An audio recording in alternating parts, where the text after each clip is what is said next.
अस्सलाम वालेकुम व्यूअर्स। उम्मीद करता हूँ आप सब खैरियत से होंगे। आज हम डिफरेंशियल इक्वेशन का टॉपिक डिस्कस करेंगे। डिफरेंशियल इक्वेशन की ये बेसिक कुछ चीज़ें हैं जिनको हम पढ़ेंगे और ये सीरीज़ सॉल्यूशन के अबाउट होगा सारा, ठीक है। जो इनफिनाइट सीरीज़ होती है डिफरेंशियल इक्वेशन में, डिफरेंशियल इक्वेशन को का सॉल्यूशन हम निकालते हैं इनफिनाइट सीरीज़ टाइप के अंदर, पावर सीरीज़ सॉल्यूशन मेथड। इन चीज़ों को हम डिस्कस करेंगे। तो हमारा टॉपिक है पावर सीरीज़। क्या है पावर सीरीज़? होती क्या है, पहले हम इसको डिफ़ाइन कर लेते हैं। A power series in x minus a is an infinite series of the form summation n is equal to 0 to infinity cn x minus a raise to power n। इस टाइप की जो series होती है वो क्या कहलाती है? Power series. और ये इक्वल किसके होती है? देखें, n को हम वेरिएट कर देंगे, n ज़ीरो पुट करेंगे, c नॉट आ जाएगा। यहाँ पर n ज़ीरो पुट किया तो ये x minus a raise to power 0 1 हो जाएगा। तो आंसर क्या आएगा? c नॉट प्लस समीशन है, प्लस लगा दिया। फिर n 1 पुट करेंगे, यहाँ पर पुट किया तो क्या आएगा? c1 इंटू एक्स माइनस ए, यहाँ पर n की जगह पर हमने 1 लगा दिया, प्लस इसी तरह से अप टू सोन हम चलाते जाएंगे। n को क्या पुट करेंगे? 2, यहाँ पर n2 पुट करेंगे c2 x minus a square, plus similarly c3 x minus a cube, plus up to so on. इसी तरह से चलता जाएगा। अब देखें यहाँ पर जो कोएफिशिएंट्स हैं c0, c1, c2, c3 and up to सोन, जितने भी ये c0, c1, c2, c3 आ रहे हैं, ये सारे के सारे क्या होते हैं? कांस्टेंट होते हैं। और x यहाँ पर जो आ रहा है, x क्या है? वेरिएबल है। तो आपने देखा कि जो पावर सीरीज़ होती है इसमें जो cn है ये कोएफिशिएंट्स होंगे सारे के सारे, ठीक है। और ये सारे के सारे क्या होंगे? कांस्टेंट होंगे। और a भी यहाँ पर कांस्टेंट है, n भी हम वेरिएट करते हैं, ठीक है। और x यहाँ पर क्या है? वेरिएबल है। और यहाँ पर a जो है, a क्या है? ये सेंटर है पावर सीरीज़ का। a यहाँ पर पावर सीरीज़ का सेंटर होगा और a कोई भी रियल नंबर होगा, ठीक है। a कोई रियल नंबर होगा और a को क्या कहेंगे? ये पावर सीरीज़ का क्या है? Centre, centre of power series. अभी हम इसकी एक एग्जांपल लेते हैं और उसमें देखेंगे कि कौन सा इसका सेंटर बन रहा है। देखें, मैं एक इनफिनाइट सीरीज़ ले रहा हूँ एग्जांपल में।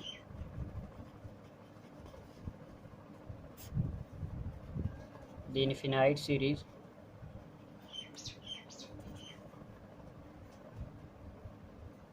वो हमने ले ली, summation n is equal to 1 up to so on, ये कहाँ तक है? इन्फिनिटी तक, minus 1 raise to power n plus 1 over n square x raise to power n, ठीक है। जब हम इसको वेरिएट करेंगे, n पहले हमने 1 पुट करना है, फिर 2 पुट करेंगे, फिर 3, तो आंसर क्या आएगा?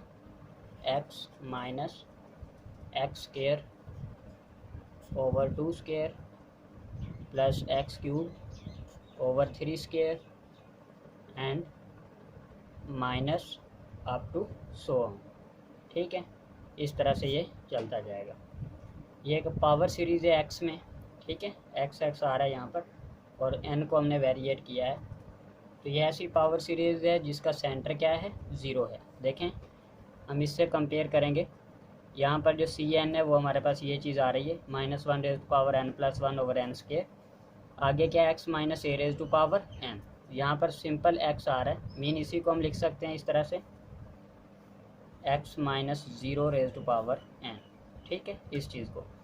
तो यहाँ पर जो a है उसकी वैल्यू क्या आ रही है? 0 आ रही है। तो इस सीरीज़ का सेंटर क्या हुआ? ये एक इन्फिनिट सीरीज़ है विद सेंटर एट 0, ठीक है। इसका सेंटर क्या होगा? 0 होगा। देखिए, इसी तरह से मैं कोई और सीरीज़ ले लेता हूँ, n is equal to 1 to infinity n factorial into x minus 2 raise to power n। अब ये भी एक इन्फिनाइट सीरीज़ है ठीक है। अब यहाँ पर ए कितना है देखें, 2 आ रहा है, ए किसके इक्वल है 2। तो ये ऐसी सीरीज़ है इनफिनाइट सीरीज़ जिसका सेंटर क्या होगा 2 होगा। देखें अब हम नेक्स्ट देखेंगे what is convergence and divergence of power series, कि कौन सी पावर सीरीज़ जो है वो कन्वर्ज करती है और कौन सी पावर सीरीज़ डाइवर्ज करेगी। इसको देखते हैं। देखें जो भी हमारे पास पावर सीरीज़ होती है, जैसा कि अभी हमने पिछले कॉन्सेप्ट में देखा था, पावर सीरीज़ को हमने देखा था summation n is equal to 0 to infinity c n x minus a raise to power n। अगर हम वहाँ पर x जो वेरिएबल है उसको कोई स्पेसिफिक वैल्यू दे देते हैं तो वो सारी की सारी इन्फिनाइट सीरीज़ ऑफ कांस्टेंट बन जाती है, क्योंकि वहाँ पर सिर्फ एक x वेरिएबल होता है। जब हम उसको भी कोई स्पेसिफिक वैल्यू दे देते हैं, जैसे x is equal to 2, x is equal to 3 या इस तरह से कोई भी वैल्यू दे दें, तो वो इन्फिनाइट सीरीज़ ऑफ कांस्टेंट बन जाएगी। और फिर इन्फिनाइट सीरीज़ ऑफ कांस्टेंट वो सम के फॉर्म के अंदर होती है। अगर उसका सम जो है वो कोई ना कोई फाइनाइट रियल नंबर आ जाता है तो उस वक्त हम कहते हैं कि ये सीरीज़ क्या है, कन्वर्जेंट सीरीज़ है। मीन एक्स की उस वैल्यू के ऊपर ये सीरीज़ क्या करती है, कन्वर्ज करती है। और अगर सम जो हमारे पास है, सम ऑफ कांस्टेंट, एक्स की कोई स्पेसिफिक वैल्यू देने के बाद अगर तो वो कांस्टेंट नहीं आता तो फिर वो सीरीज़ क्या होती है, डाइवर्जेंट होती है। अब इसको हम एग्जांपल से देखते हैं। देखें हम एक एग्जांपल देखते हैं। एक सीरीज़ ले लेते हैं, consider the power series summation n is equal to 0 to infinity x raise to power n divided by n factorial. ठीक है, ये हमने कोई एक पावर सीरीज़ ले ली, ठीक है, और इन्फिनाइट है क्योंकि ये n 0 से इन्फिनिटी तक है, इन्फिनाइट पावर सीरीज़ है। अब क्या करेंगे, n को वेरिएट करेंगे। जब मैं n को 0 पुट करूँगा नीचे 0 फैक्टोरियल आएगा, ठीक है, x raise power 0 1, 0 factorial 1, answer क्या आएगा 1, प्लस जब n को 1 पुट करेंगे तो आंसर क्या आएगा x, नीचे 1 फैक्टोरियल आंसर 1 आएगा, प्लस फिर 2 पुट करेंगे आंसर क्या आएगा x square divided by 2 factorial. इसी तरह plus up to so on, similarly x3 divided by 3 factorial plus up to so on. ये हमारी सीरीज़ आ गई। अब हमने देखना है कि क्या ये सीरीज़ x की किसी वैल्यू के लिए कन्वर्ज करती है या फिर डाइवर्ज करती है। तो हम x को कोई भी स्पेसिफिक वैल्यू देंगे जिससे चेक करेंगे कि उस वैल्यू के लिए ये सीरीज़ कन्वर्ज करेगी या डाइवर्ज करेगी। देखते हैं हम इसको x इज इक्वल टू 1 के लिए चेक करते हैं। For x is equal to 1, ठीक है, for x is equal to 1 the series becomes. अब देखते हैं कि जब हम x 1 रखते हैं तो क्या होता है। Summation n is equal to 0 to infinity x raise to power n divided by n factorial which is equal to 1 plus x क्या पुट किया हमने 1 आ गया, प्लस 1 स्क्वायर 1 ही होगा ओवर 2 फैक्टोरियल प्लस 1 का क्यूब भी 1 ही होगा over 3 factorial plus up to so on. अब हमें पता है जब हम इसको सम करते हैं तो आंसर किसके इक्वल आता है, e के इक्वल आता है, ठीक है, जिसकी वैल्यू क्या होती है 2.7182। अब ये e के इक्वल आ गया और e क्या है, कोई भी फाइनाइट रियल नंबर आंसर आया है। देखें x की वैल्यू हमने पुट की 1, उसके ऊपर हमारा आंसर क्या आया है, फाइनाइट। ये था सम ऑफ कांस्टेंट सीरीज़। जब हमने x को पुट कर दिया तो ये सारे के सारे कांस्टेंट बन गए, ठीक है, constant sum of constant infinite series था, ठीक है, लेकिन इसका सम क्या आया हमारे पास, कोई भी एक फाइनाइट रियल नंबर आ गया विच इज़ e। तो हम कहेंगे कि पावर सीरीज़ कन्वर्ज करती है, पावर सीरीज़, यही जो गिवन पावर सीरीज़ है, converges for x is equal to 1 to the number e। ठीक है, कि x इज इक्वल टू 1 के लिए ये सीरीज़ नंबर e के ऊपर कन्वर्ज कर जाती है, ठीक है। इसी तरह एक और एग्जांपल हम लेके देख लेते हैं। हम कंसीडर करते हैं पावर सीरीज़ ले लेते हैं सेकंड कोई, वो हमने ले लिया summation n is equal to 0 to infinity n factorial x plus 2 raise to power n which is equal to, देखें यहाँ पर n को वेरिएट करेंगे, 0 पुट करेंगे 0 फैक्टोरियल 1, यहाँ पर 0 पुट किया आंसर क्या आया 1, प्लस फिर हमने 1 पुट किया 1 फैक्टोरियल 1, यहाँ पर 1 पुट किया आंसर आएगा x प्लस 2। अब नेक्स्ट देखें, प्लस 2 फैक्टोरियल x प्लस 2 का स्क्वायर प्लस 3 फैक्टोरियल अगेन, फिर आगे नेक्स्ट x प्लस 2 का cube plus up to so on. ये हमने n को वेरिएट कर दिया और इस तरह से हमारी सीरीज़ होगी। अब हमने देखना है कि ये सीरीज़ कैसे कन्वर्ज करेगी या डाइवर्ज करेगी। तो हमें सिंपली यहाँ से नज़र आ रहा है, देखें जो हमारे पास राइट हैंड साइड इसकी आ रही है, इसमें देखें अगर हम x को पुट कर देते हैं -2, ठीक है, at x is equal to, -2। अगर तो मैं x को -2 पुट कर देता हूँ, देखिए यहाँ पर क्या आएगा -2, -2 + 2 आंसर क्या आएगा 0। यहाँ पर -2 + 2 आंसर क्या आएगा 0। यहाँ पर -2 + 2 आंसर क्या आएगा 0, बिकॉज x + 2 वाला फैक्टर तो हर स्टेप में आएगा। ठीक है, तो ये सारे का सारा क्या होगा 0, और ये जिससे भी मल्टीपल होगा फैक्टोरियल टर्म से तो ये भी क्या हो जाएगा 0। तो यहाँ पर हमारे पास सिर्फ और सिर्फ क्या आंसर आएगा, ये पहले वाला आंसर आएगा 1, बाकी सारे का सारी टर्म्स क्या हो जाएंगी 0 हो जाएँ। तो एट x = -2 हमारी सीरीज़ किसके ऊपर कन्वर्ज करेगी, 1 के ऊपर। ठीक है, एट x = -2 सीरीज़ कन्वर्जिज एट 1। ठीक है, x = -2 के लिए सीरीज़ 1 पे कन्वर्ज करेगी।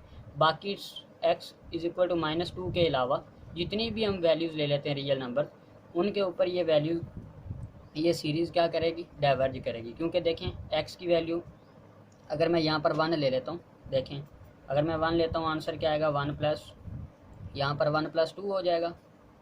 फिर नेक्स्ट स्टेप में 2 फैक्टोरियल, आगे यहाँ पर 1 + 2 इसका स्क्वायर प्लस, फिर यहाँ पर 3 फैक्टोरियल, फिर 1 + 2 का cube plus up to so on.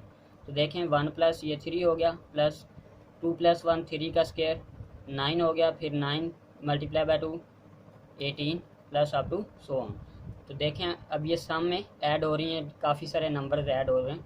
इसी तरह से ये नंबर इंक्रीज़ होते जाएंगे और ऐड होते जाएंगे, तो हमारा आंसर इन्फिनाइट हो जाएगा। ये आंसर हमारा फाइनाइट नहीं रहेगा। ठीक है, तो यहाँ पर बाकी कोई भी हम वैल्यू चेक करके देख लेते हैं। -2 के अलावा कोई भी वैल्यू अगर हम इस सीरीज़ के अंदर पुट करेंगे x की वैल्यू, तो उसके ऊपर ये सीरीज़ क्या करेगी, डाइवर्ज। तो हम कह सकते हैं this series is converges for x = -2 and diverges for all other values of x की बाकी सारी की सारी वैल्यूज़ के ऊपर ये सीरीज़ डाइवर्ज करेगी, x = -2 के ऊपर ये सीरीज़ कन्वर्ज करेगी। उम्मीद करता हूँ कि आज के लेक्चर में आपको ये चीज़ें समझ आ गई होंगी कि पावर सीरीज़ होती क्या है, उसमें इसका सेंटर क्या होता है, और फिर कन्वर्जेंस और डाइवर्जेंस क्या होती है। अब इसमें देखें अगर इस सीरीज़ में बात करते हैं कि इसका सेंटर क्या होगा, तो यहाँ पर कुछ भी नहीं है, x - 0n की फॉर्म आ रही है, तो यहाँ पर इस सीरीज़ का सेंटर क्या है, 0 है। इसी तरह से ये जो हमने नीचे सीरीज़ ली है, यहाँ पर देखें जो हमारे पास जनरल फॉर्म है वो ये होती है n = 0 to ∞ cn x - a⁴n। लेकिन यहाँ पर क्या आ रहा है x + 2⁴n, तो इसको इस फॉर्म के अंदर कन्वर्ट करेंगे। हम लिख सकते हैं इसको ऐसे x - × -2⁴n। देखें माइनस माइनस प्लस यही आ जाएगा। अब इससे कंपेयर करेंगे तो a कितना आ रहा है, -2। तो ये एक ऐसी सीरीज़ है जिसका सेंटर क्या है, -2 है। ठीक है, इस तरह से कोई भी पावर सीरीज़ आ गई तो हम उसका सेंटर देख लेंगे, सेंटर क्या होता है। ठीक है, सेंटर, और उसके बाद कन्वर्जेंस है या डाइवर्जेंट है, वो सीरीज़ की कन्वर्जेंट या डाइवर्जेंट भी हम चेक कर लेंगे। और पावर सीरीज़ होती क्या है इसके बारे में हमने आज डिटेल से पढ़ा। Thanks for watching.